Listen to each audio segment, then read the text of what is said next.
Hi, beautiful. This is Amy, and welcome to the Spirit and Soul Healing Podcast. Today, I'm going to be sharing a conversation that I had on an Instagram Live with my friend Theresa Nguyen. And this was such a great topic and conversation on trust. I really loved some of the key shares that she brought through, and there's some great information and resources here to help you on your healing journey. And I also feel that you'll find it to be inspirational. So, I've been in the process of transferring audio into podcast, and some of the recording just didn't turn out the best. So, please excuse any glitches, we'll say. And I hope you enjoy this highlighted live.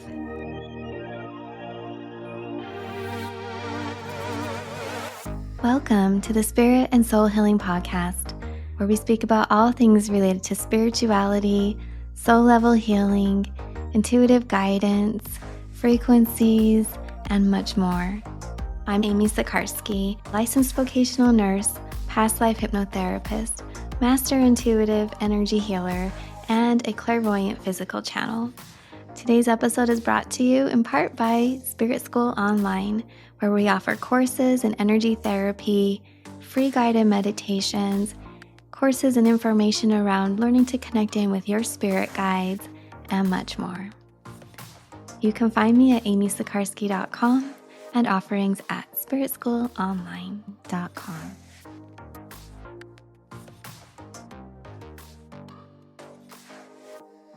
Hi everyone, welcome to the live and welcome to the replay. I'm Amy. We'll just let everyone join. Hi. We'll let everybody join. Welcome. I'm Amy Sikarskie, and today I've invited my friend Theresa Nguyen on. We were thinking about doing a live. We always visit and talk offline. It's like, let's come on for community conversation and see how things are going. So today we're going to talk about trust. It's been a theme that's come up a lot lately. And then we will also talk about, we'll kind of see where the flow goes. So any questions that you all have on what's going on in the collective. So if everybody that's joining until Theresa pops on, I'm looking for her request. If you all want to share where you're at, where you're currently located. Theresa and I are both here in Texas right now. So it's getting a little late, but not too late really. Let's see. Okay, so I'm waiting for her. Hi, Nadia. Hi, love. How are you? Welcome, welcome. We'll probably be doing some readings today too, so some Q&A and for sure chatting about the topic of trust and giving some updates what we're seeing in the collective. So she'll share a little bit more about herself, but Theresa and I are both nurses and energy therapists, so we work in the field of healing with the community, and so we get to kind of see what some of the themes are and what's been coming up lately. Oh, there she is. Oh gosh, girl. There you go. Okay, you were scrolling on by. Here she comes. All right, we'll let it connect. Oh, here, here you go. Hi. So hello, all my Dallas people and everyone from Texas. I I'm a nurse by background, and I'm an energy healer. I'm also a speaker. I work primarily with the archangels and the dragon realm, as well as my ancestors. Let's see, what else can I tell you? I am a mom to two teenagers, and I've been married to my husband for over 17 years now. I am just like you all, normal people who are trying to figure out how to go through this journey with more ease and grace, and learning about myself every single day. I'm no more special than you are. We're all on the all in the same place for different reasons, but I think that there's also a lot of power, and I think you know this too, and that's why you all are here with us. that there is power in a group and in a community.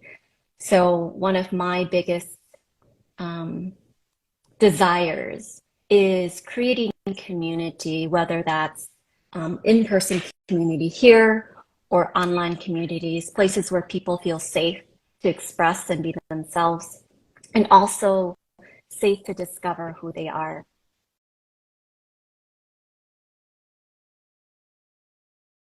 Yeah, yeah. Oh, it's so beautiful. Definitely. You do a beautiful job working with community and one-on-one and helping through those sticky situations that we can sometimes find coming up or that we stumble into. So, yeah, and so you were mentioning we were chatting a minute earlier about trust and that whole topic and theme that you've been having experiences with that with yourself, and have you also seen that with your community and clients too? For people that I work with is they're trying to figure out like how to trust their own decisions and their own feelings because they have been in the pattern of always asking for people's opinions. And when you ask like five or six people for their opinions, you don't even realize like what your own thoughts are anymore. And you start to question, is this person right? Or should I be doing this? Am I thinking, am I going the wrong direction if I'm not listening to Jane Johnson because she is so successful and she's done so many things and she's gone through all these experiences. And sometimes we don't realize that we are completely giving away like our power when we um, decide that somebody else's um, opinions are better than ours, are wiser than ours, are have more relevance than ours. And I think that so many people are not used to not asking for somebody else's opinion or feedback and truly just trusting like what they're telling themselves. And it's scary to do that. It's scary to break out of that pattern of, um, you know, keeping everyone else's thoughts and opinions. And even though sometimes it may come from a place of love, um, how do we separate that so that we're not being influenced by all the noise that's outside, so that we can hear what our higher self is telling us and what our soul is telling us to do. And so that's one of the biggest challenges I find when working with groups of people is they're like, I don't know, I don't trust myself, I don't know when it's real.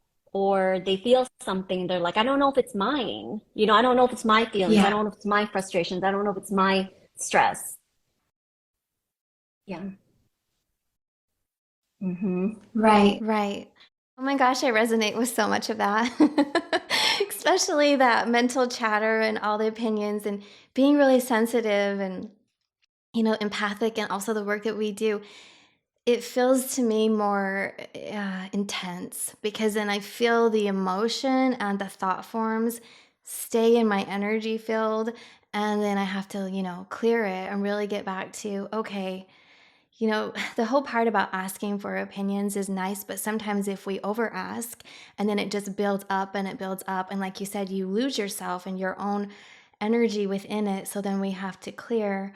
Um, yeah, I mean, I would say I feel like I've gone through so many experiences with this that now I kind of, what I'll do is I'll figure out exactly how I'm feeling about it, right?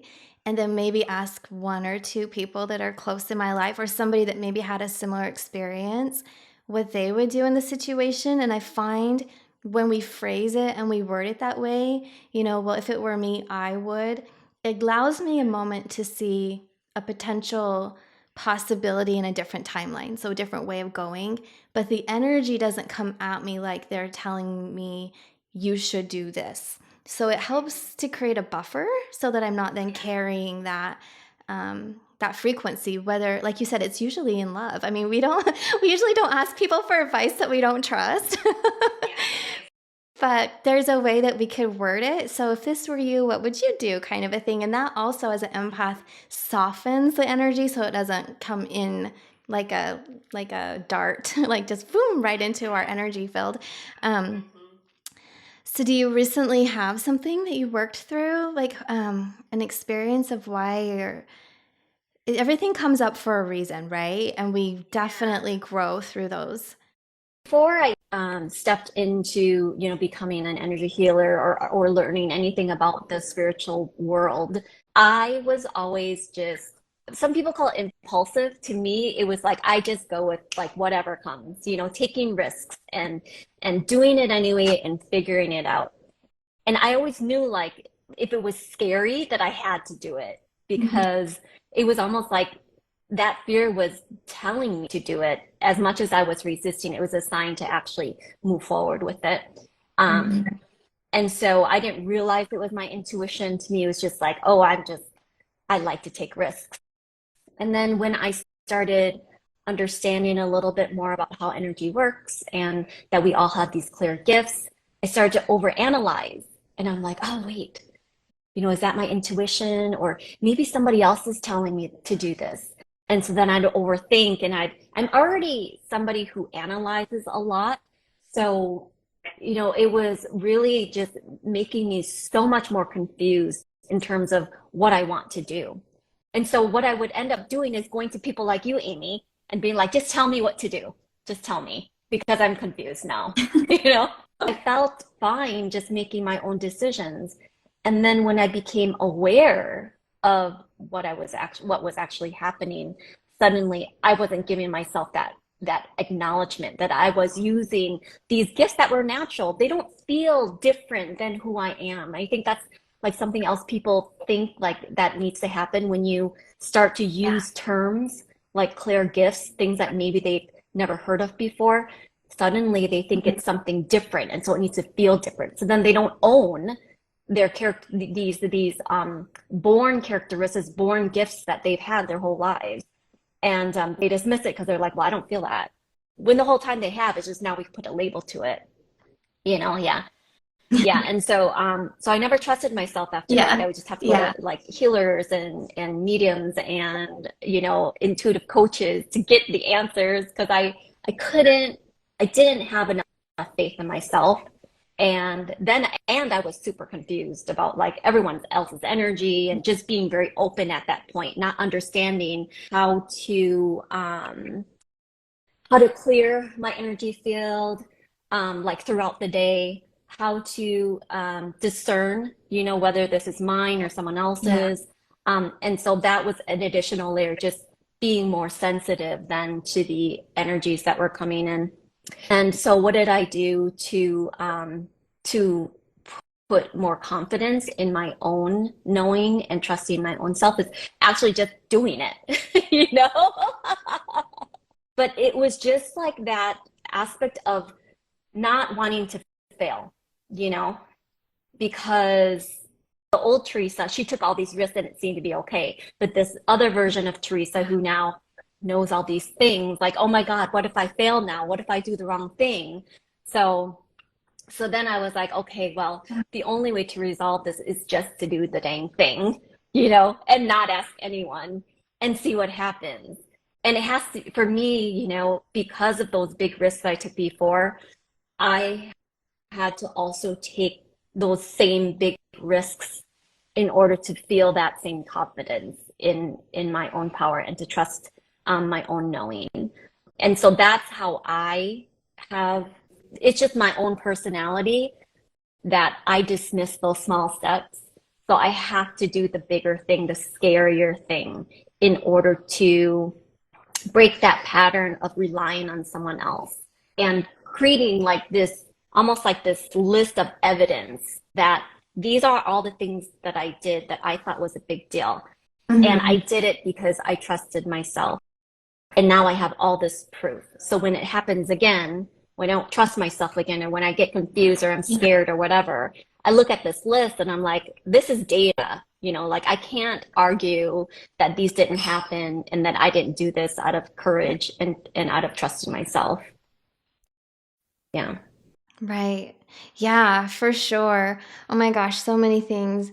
I feel like, gosh, just highlighting a couple of things through my experience with that is when you actually take the steps and you do it, you start to feel how your energy responds. So you start to intuitively understand what you resonate with and what you don't. And even though it might be a little scary and you might get the butterflies, it's okay because you would feel like, oh, I've done this before and it worked out beautifully.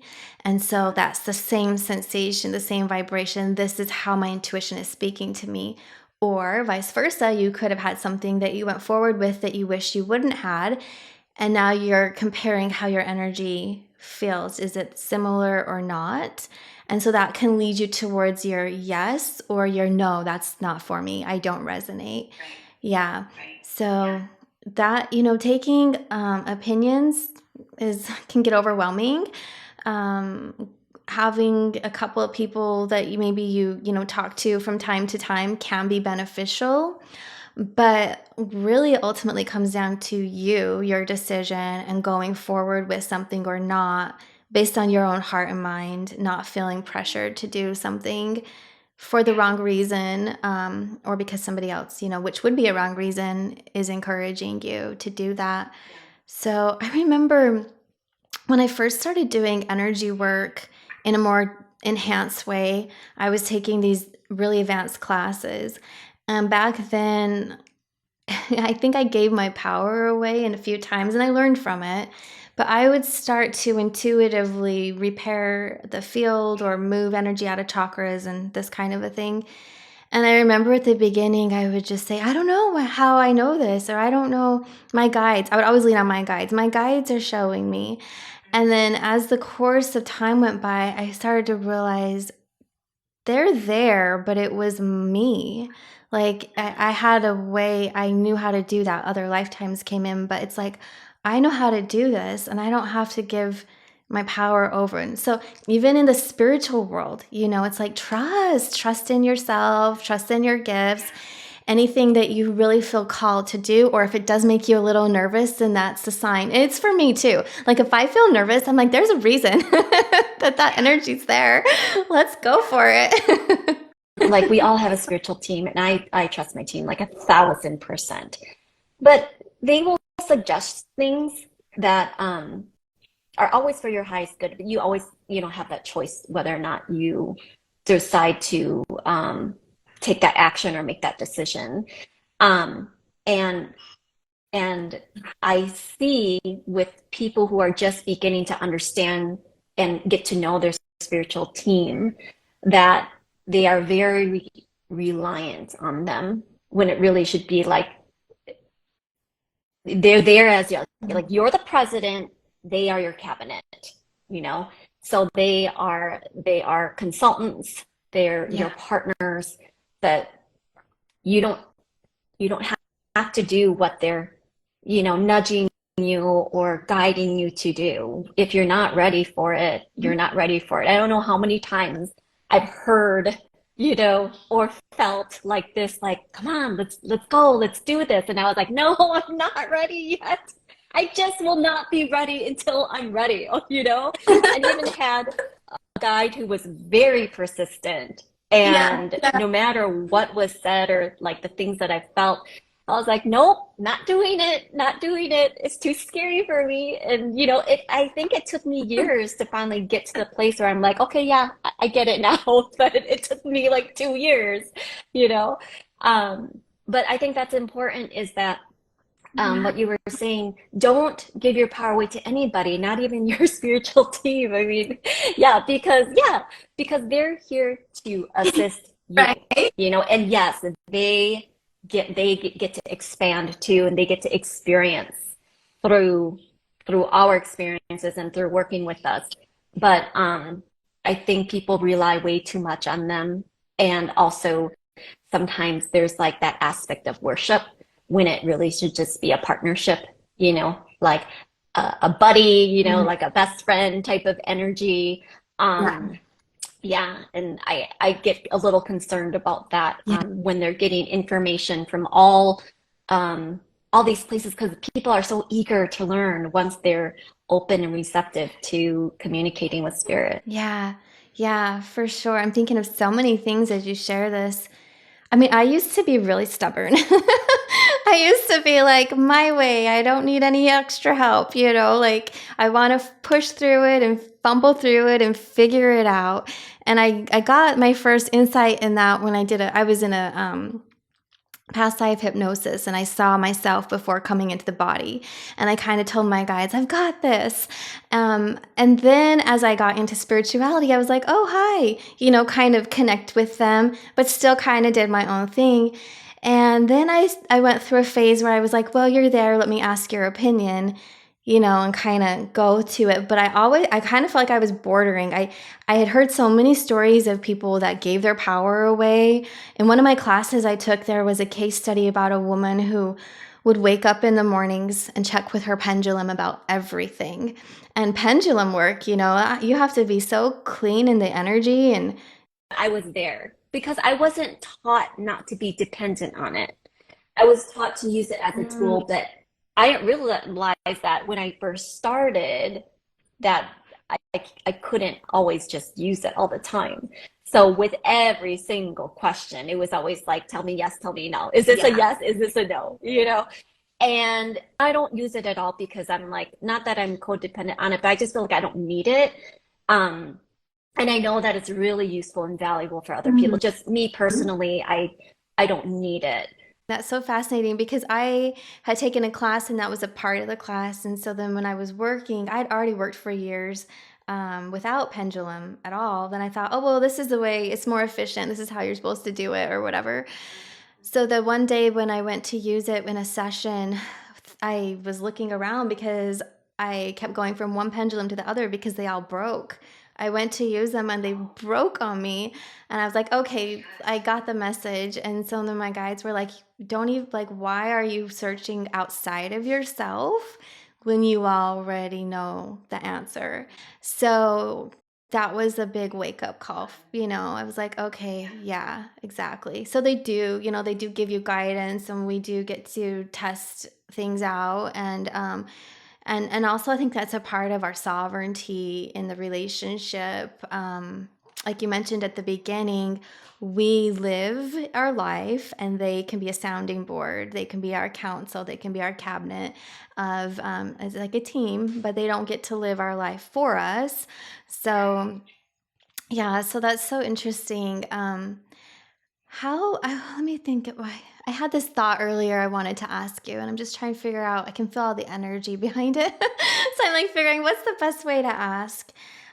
Could you share for us a couple of the ways how your body responds when you trust yourself versus like maybe if you didn't? Because there's so many ways of tuning into intuition. Belly and my heart. And so when I feel like it's the right decision or that I'm not going to be in a place of fear, like I'm not going to be put in a place of fear or anxiety or stress if I make this decision, it's usually my belly is very relaxed. And I noticed that it's not always like, constricted, but I noticed that I can just like relax it without trying to. It's just asking myself, is this the right path for me, right now, or is this for my highest good? Or am I going to be fully supported if I make this decision? I always feel it in my belly, but when it's not, then there's this heaviness there and it's not always obvious. I really have to tune into my body and sometimes I have to close my eyes and sometimes I have to like clear and I'm like, okay, too much energy around me. Okay, okay, just like let's just breathe this out and then we'll check in again. But yeah, there's like this heaviness in my belly when it's not the right thing. And sometimes even then I don't listen because I want it so bad, you know?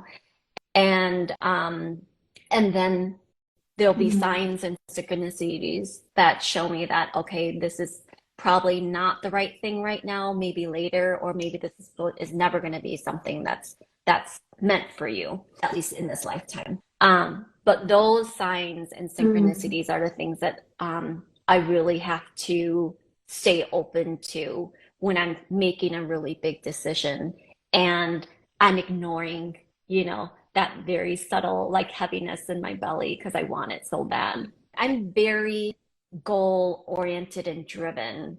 So if I want something done, I want it done now. If I say I want it done in 30 days, that's when I'm going to get it done. So when that timeline doesn't happen, um, I find myself um, pushing and making or manipulating, trying to make it happen versus just being like, okay, there's something better. This isn't meant for me right now, and then just allowing myself to see the signs and following them moving forward. Um, did I answer your question? I feel like you did. I'm just feeling so much energy around. Like I'm feeling a lot of aha moments coming through for people that are here with us now and that will be listening in the future to the replay. And as I'm feeling that, it's like I got the message too about alignment. It's all about perfect alignment. So you might be ready, but the people that you have a contract with in spirit or those that are waiting for you might not be ready yet. And so if your guides are like, "Hey, you've got the message, like you know the path, but you're going a little fast for those that you're here to support." And I think that's really important. That's a common frequency. It's a common experience for healers, way showers, the light workers that are here. We will get messages ahead of time for ourself and community. And when it's for just ourself, then okay, we're only answering to the energy around our reality and our experience. But when we're there to support others or we're going to have that impact on others, spirit, you feel it. You can tell when you're in alignment with the timing. And so sometimes I think that can be one of the most challenging things is to say, I know this is coming. This is my role.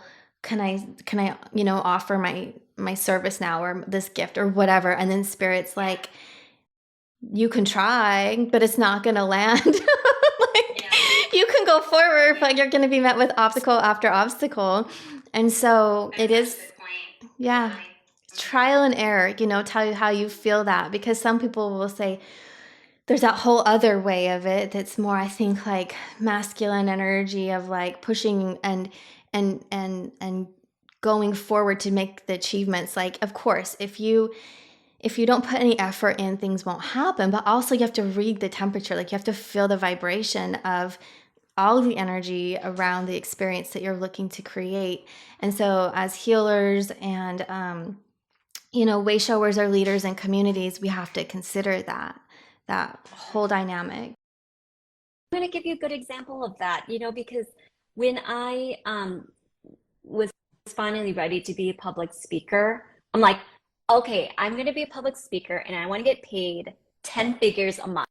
And that was like the first week that I decided I was going to be a public speaker. And you guys, I've never like trained or anything. And in my mind, I'm like, I can do this. Like I can get paid, 5 figures a month just to talk. And I've never been trained to do this. And there's the reality of, I mean, you hear about people manifesting things all the time, right? But if there's a skill that you have to master in order to create, this future or achieve this goal that you want, like you have to be also realistic about it, like, so it took me, a few years. Like I had to hire a speaking coach. I had to join a group to understand like how we market ourselves, how do we create these talks and these slides, just all the things that you need, the tools and the knowledge that you need to go into that specific field. And so of those people who are impatient like me, I know that you guys can resonate that it can't happen fast enough. And like, I refuse to believe that I had to wait. If someone told me, like Amy, if you told me that it would be 2 years from now that I would then, be a public speaker, I would be so mad. I'd be like, no, 2 years is too long. Like I want to do it. I want to do it right now.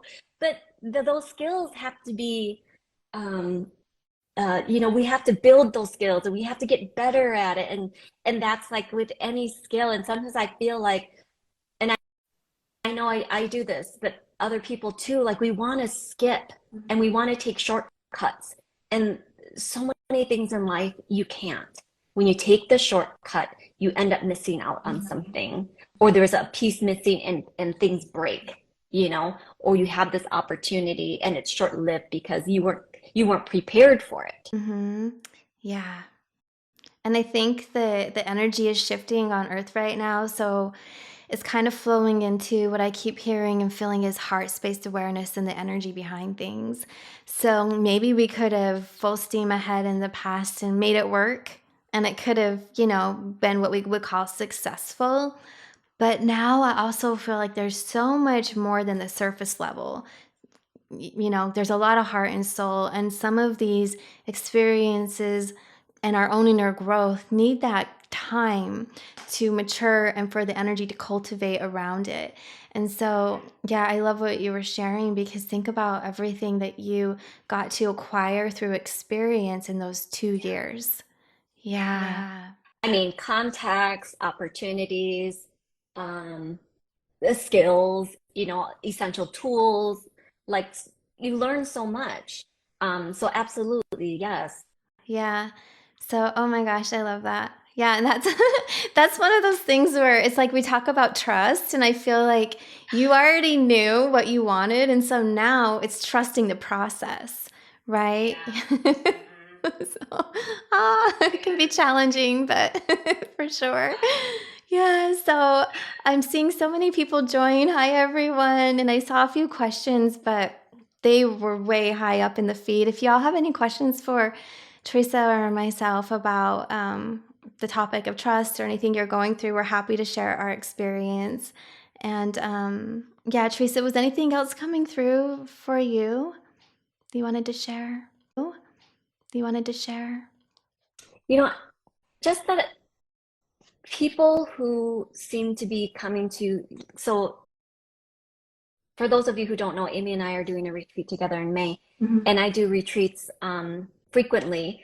Uh, and the other theme is, people are scared to express that they actually believe in this. I feel like in this day and time, I mean, we're free to express this because there's so many people who are open to it now. And yet it's like there's still like this ancestral type of energy, where people fear that they're going to be ridiculed, or, people are going to punish them in some way by maybe like disconnecting friendships or dismantling friendships, um, calling people crazy. Like I had this, I was with somebody, a group of people this weekend, and we were talking with a group of women, and this woman who has really grown in her spiritual um,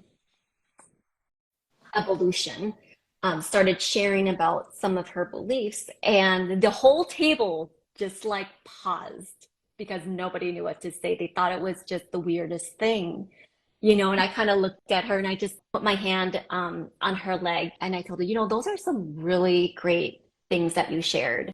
Because I felt like she felt that. She was like, oh my God, now everybody thinks I'm crazy. And people really fear the expression of being able to share those things that they believe and share those things that they're excited about, and they don't feel like there's a safe place to do that. And that was like the other thing I wanted to talk about. I mean, I don't know what the solution is, but I think what you're doing, Amy, with all the presence that you have online, creating the space for people to participate at whatever level they feel safe with, whether it's on a live or in the comments or sending you a message and stories, whatever. They need someone to show them that it's okay to be brave. And bravery looks like Amy. Amy's very gentle, like you have such a gentle, like nurturing energy. It doesn't have to be like a He-Man type of like you don't have to portray yourself that way in order to express powerful things, um, that that also give other permission other people permission to express those same types of things, and they can just be themselves by doing it. Hmm. Yeah, I think that's one of the things that that people are looking for and that we're finding is authenticity, being a real person. We all go through stuff, and to pretend that we don't is totally a disservice.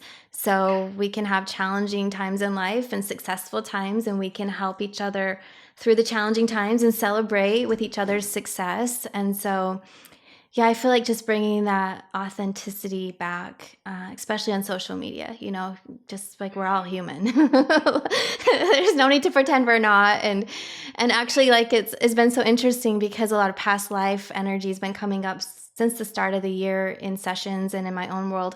And it's like, man, I've lived so many different lifetimes of everything you can think of, like different genders, different ethnic background, different religion, culture, different economic statuses. And it's just like, wow. So it's like, that's what life is. It's these experiences. But I wanted to speak to that, what you were sharing with her and being able to support her so that she can trust her own experience and share that with a group. And Star Clan just asked a question about like trusting. How do you trust community and family that aren't really open to things? And it's so fascinating. He put that up, and then you were sharing this story. Yeah, yeah. So let me see if I can scroll to it exactly without having anything freeze. Oh, yeah. He asks, how can we build a stronger trust foundation with family members with limited openness? So thank you, Norm. Um, I mean, I could talk a bit about that, or do you have anything you want to share? I'll just say a couple things about that is that they're on their own journey, Mhm. and you're on yours. And so if you already know they're not open to hearing about it, there's no point in you sharing it, Yeah. because they're going to be confused, or they're going to make you feel um, bad in some way. Not intentionally, maybe, but they're just not ready to hear about all the growth you've been through and the evolution of, how you got here. I would just be like, love them where they're at, because we can't force our ideas on other people. Like they're just not ready, or they believe something else, and that's totally fine. Yeah, oh, that's such a beautiful message. I agree, because if they haven't had an experience, they might not even know how to relate to it, and it just creates an uncomfortable energy. So I would say that's where you trust your intuition. Like, is now a good time to say this? Is this a good environment to share? And also, you're honoring yourself. So that boundary, if you get a no, then that's a no, and you're really protecting your energy. And you're also helping the energy of the space in those moments so it doesn't feel awkward and then kind of veer off track.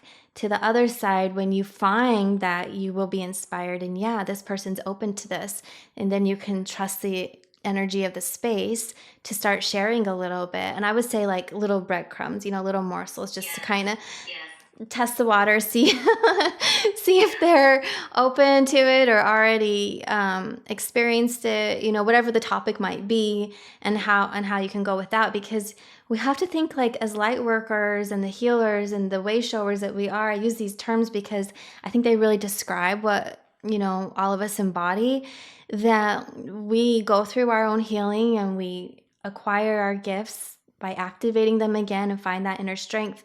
And what's one of the purposes for that is to help others. So then when we go into that space, if we create a frequency that isn't supportive, then did we really help anybody? So, yeah, but that's such a good topic, Norm. Thank you for bringing that up. Here's another one. Hi, Brittany. This is Brittany. Working through this with friends and family now, accepting where we all are at, and knowing we're on different paths. It took me some time to learn this. Yeah, The other thing yeah. too, what I found is Mhm. like my parents, for example, they don't really understand what I do. So I have to explain it in a way where they are like cool with it, because they're diehard Catholics. They believe in angels. They don't believe in dragons. So so I have to tell them, and this isn't a lie, it's true. I'm just not sharing everything, that the angels come to me during my dreams and share information. And they are very open with that.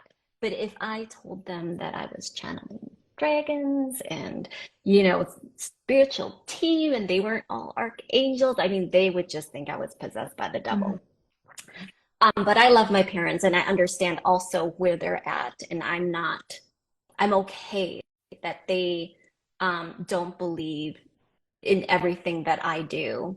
And so when I talk to them about this work, it's always just about the Mm. angels and just in the dreams. And then we can talk about it.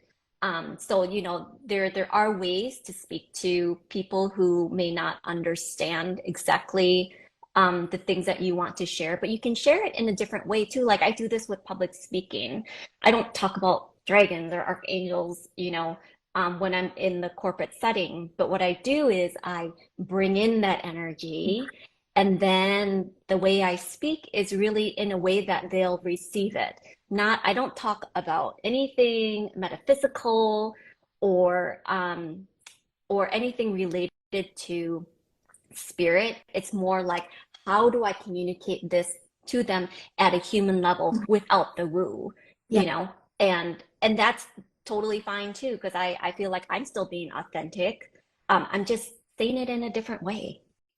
Yeah. Yeah. It's really about the message and how the message resonates with them and can the message be received. So if you deliver it in a way where they're already kind of taken aback, that's again, yeah, yeah.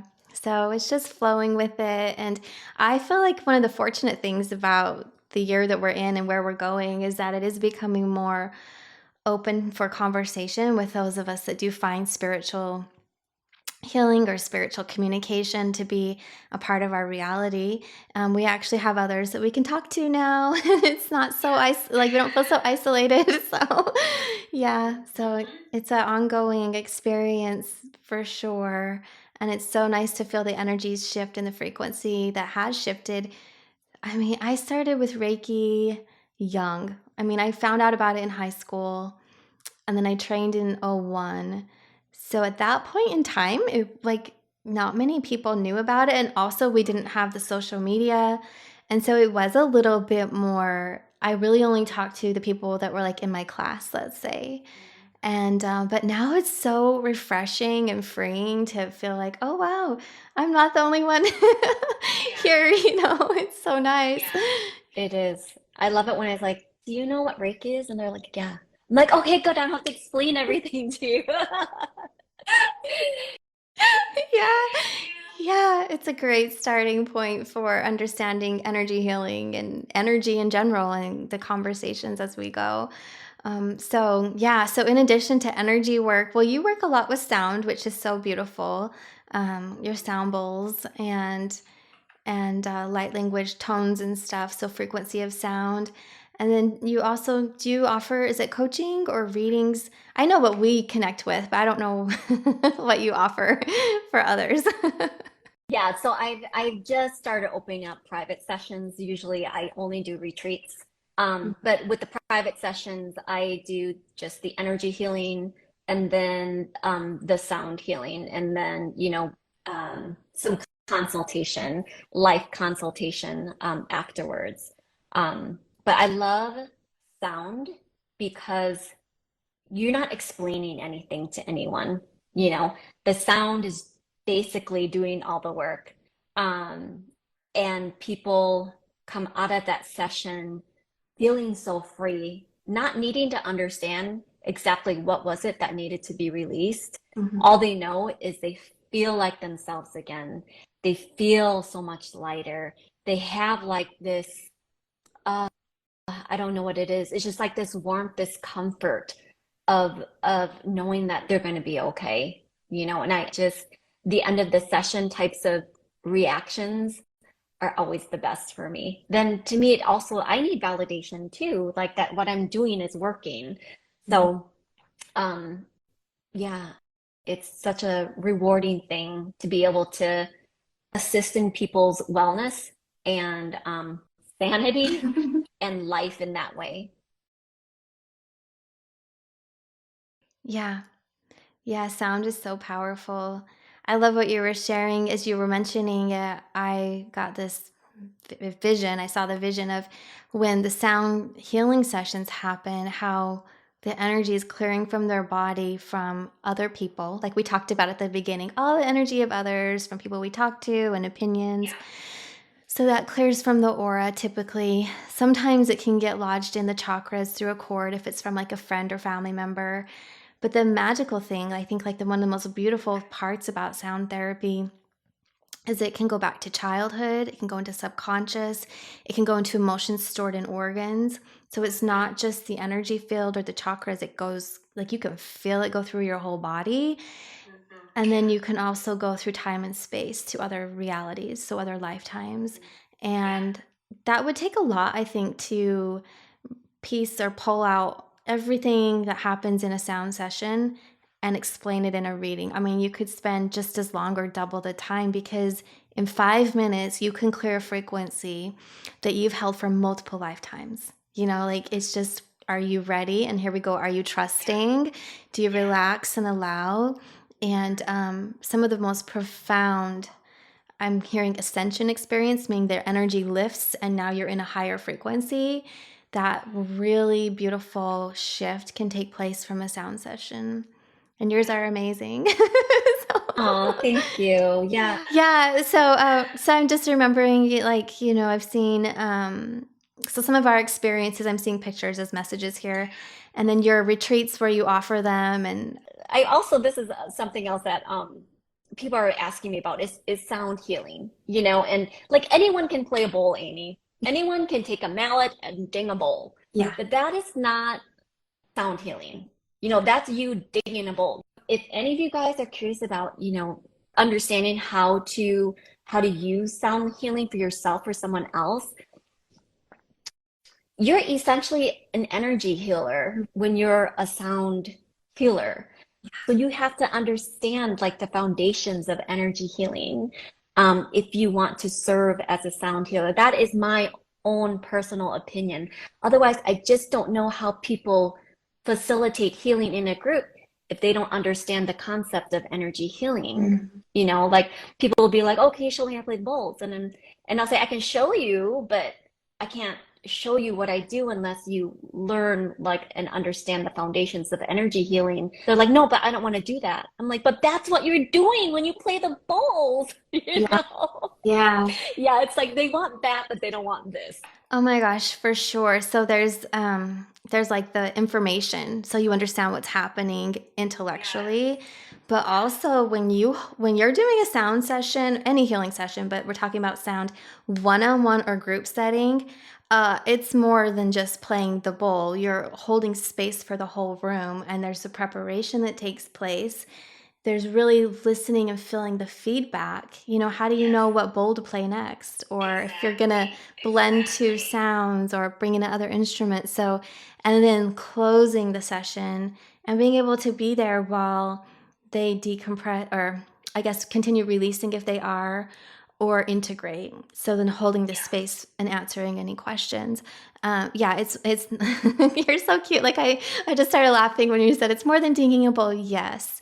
And that's a great place to start, but you want to learn about what's actually happening in a session. And one of my favorite things, I don't know if people can see like the bowls behind me here, but they kind of blend in with the wall, the color. But when I first started incorporating sound through the crystal bowls in my healing sessions, I was so surprised in a delightful way. I recognized that sometimes the bowls would not play with such a pure resonance. And that was the feedback from the person I was working with that was connected to the bowl. So if they had a blockage in a particular chakra, the correlating bowl didn't sound, you know, pure toned and that resonation. So also you want to learn how to get the feedback from the person that you're working with or the group setting. So it's so intuitively based sound sessions are. is like you show up and you let spirit, help you through that intuitive frequency that you're tapping in with within yourself and feedback from the group. So it's not like you say, oh, I have a set list. We're going to play this bowl for 10 minutes and then that one. It doesn't go like that. You're so fun. I saw a question. I saw a few questions come through, and then there's one in the chat here. Trish is asking in the question box if we can share our insights around self-trust and boundaries. Oh, that's such a good one. Such a good question. There's so much to say. Mm-hmm. Should we sit for a sec and see what wants to come in? What info? Well, I mean, I'll kind of flow with it. I'm getting a little bit. It goes right back to what we started with about the boundary of what is somebody else's energy and what's ours. And so it's hard to know what frequency we are sensing. Is it our intuition? Is it coming from our soul, this message, or from the energy of somebody else if we don't have a boundary up? And so, to that, like I kind of mentioned, I've come to a point in my life where I already feel the way I'm going to go about something. I already have it. And then I just double check. Like, am I missing anything here? Do you see any major issues that could come up if I take this decision, if I go that route? And so I feel like that is then bringing the awareness of our personal responsibility into it. And so that's the boundary, is like, thank you for sharing with me your perspective. Yeah. And then you can take time afterward to analyze it before, going either direction. So I think it is important, especially if you're really sensitive. If you're a sensitive person and empathic and you're feeling really bombarded, you need to have that boundary. And I think a part of boundaries too, at least for myself, is quiet time. I need to have my own space, my own time to process without added interference. Yeah. Amy, you bring up a really good point because everyone is so addicted to being busy. Oh, I would say 99% of my friends, how have you been? Oh my gosh, I've been so busy. And I'm like, okay, does anyone just like do nothing like me? People like, oh, I've just been sitting around for like the last week watching Netflix because I just need to decompress. I can't do anything right now. But people do not sit still. And that's part of the reason why you don't trust yourself because there's so much noise and so much other energy going on that you don't even you're not even aware of what's going on in your own body and your own thoughts. So so the quiet part is so important, but also getting comfortable with the quiet because I also know people who get super anxious when they have to sit down and Yeah. actually Yeah. not do anything. Like I have friends who cannot be at home on a weekend. Like they get anxious. Um, yeah, and so that to me is crazy because what have what kind of society have we created that to be busy means you have a like you had a great weekend because you were busy versus like no, I was at home and I really tried to like tap into my inner knowing. Like no one ever says that, oh, this weekend I did decide to sit down outside and I really just was trying to listen to my heart and what my heart was telling me. Like, nobody says that, you know? And if I said that to my friends, even they'd be like, okay, weird. So I just say, oh, I just sat at home. I just spent time with myself, which is fine. I don't give them details. But I feel like even saying that much where I was, expressing exactly what I did is not completely I won't say accepted, but people would be a little surprised if I said it in that way, versus, oh my gosh, we went to the birthday party and Mhm. then, my son had a soccer game. Well, why can't I be that detailed in my spiritual weekends by myself, Yeah. Yeah. Totally going off on the topic. It wasn't focused necessarily on trust and boundaries, but it was just what came out of my mouth. No, it's perfect. It's so perfect. Yeah, exactly. Sometimes I feel like if we get this anxiety, it's like, why? So then it lets us, it's one of those things that comes up that can lead us to a deeper understanding of ourselves. So is it our energy? Is that all that it is? Or is there something in our genetic makeup? So my husband, he's so active, right? But it is doing things. So if it's going for a walk, that's also considered. But his genetic makeup, they grew up, his ancestors grew up on a farm. His dad grew up on a farm with no electricity. Like, this is how we are. So they're like working from sunlight to sundown, all of this. So he relaxes at times, but then he's like, okay, got an hour in, let's go do something. And so I totally understand that part of it. But there's this other part where if you can't be quiet and sit with yourself because you feel this flutter and this anxiety, this, like, oh, I would be like, why can't I not sit with myself? What is wrong? And so I start to like look into that. And often we'll find it's that we need to clear energy. So healthy activities and exercises to clear energy can be something that we do. But if we're going from task to task and running around, then we do find that we're neglecting our own sacred space time, So it is important. No, I'm glad that it came up. I'm really glad that it came up because I was like, yeah, that is something that's so prevalent right now. Mm-hmm. So I'm looking, oh yeah, I think we've been almost an hour. Wow. Oh my gosh, Theresa, that went by so fast. Wow. Like, what did we just I talk know. about? I know, so much came through. So I wanted to make a note to share because I always forget important things, that I have a podcast and Theresa was on a couple episodes ago, which was so wonderful. I mean, thank you for coming on. So it's this, it's the Spirit and Soul Healing Podcast, and you can find it anywhere that podcasts are. Spotify, Apple Podcasts. I have it on YouTube. And so if you want to, connect with Theresa, also, Theresa, tell everybody, I don't know if they can see it, what your handle is here on Instagram. Oh, it's Theresa Nguyen Speaks. So Theresa with an H, Nguyen, Nguyen, Speak. Okay, thanks, girl. Yeah. So, and then we have, so we also work with people, and you can find a lot of free meditations and information through links in our bio. And then also you can find me at Amy Sikarskie. So here I am over at Raise the Vibe Tribe, but I can tag it below for people that would like to connect, to keep that connection. Theresa and I have known each other for quite some time, and it's just been such a great connection that we really were inspired to host a retreat. So we're hosting an in-person retreat May 1st to 4th, just north of Houston on Lake Livingston. And it's going to be fun. I mean, it's going to be deep. It's going to be healing. It's a transformational retreat. We have, we're going to do inner dance and breath work, guided meditations, sound healing, channeling some energies. Yeah. So one-on-one in a group setting. So you'll get that. It's an intimate setting. So we do have a cap on how many guests. So if you're interested, then the link will be in our bio.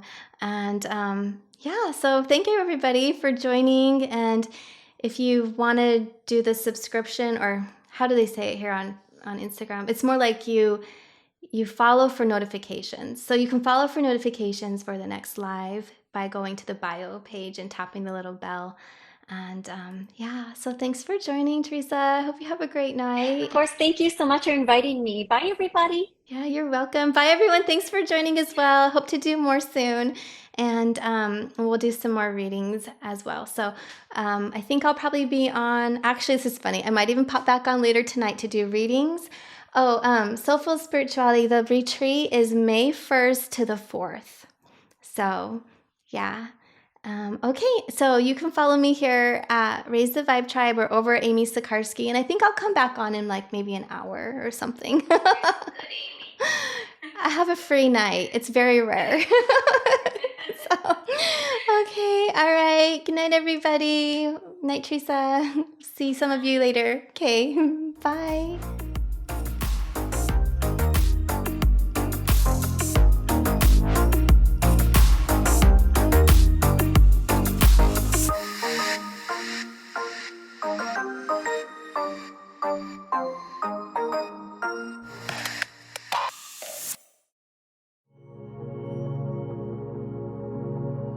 I am so happy to share that I will be hosting an intimate group of women May 1st to the 4th, just north of Houston, Texas, for a transformational gathering and retreat. In this experience, guests will get to explore their own healing, go within, and take time for their self-care and transformation. Some of the modalities and activities that will be shared include inner dance, breath work, guided meditation and movement, sound healing, channeled messages, and friendship. If you're interested in this experience, I am co-hosting it with my friend Theresa, and she's amazing. If you had the opportunity to work with her at our Shasta retreat, then you will remember how sweet and just beautiful and what a wonderful healer she is. All of the information can be found at amysikarskie.com. I'm excited. It's been a minute since I've hosted a retreat, and this one is going to be a beautiful experience right on Lake Livingston. They have gorgeous sunsets, and it's just, going to be awesome.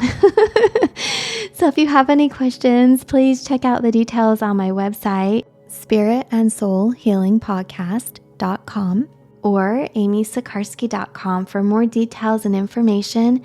And if you have any additional questions, feel free to send me a message or a DM. I'm looking forward to connecting with this beautiful group. And if you feel called to join us, then I encourage you to apply.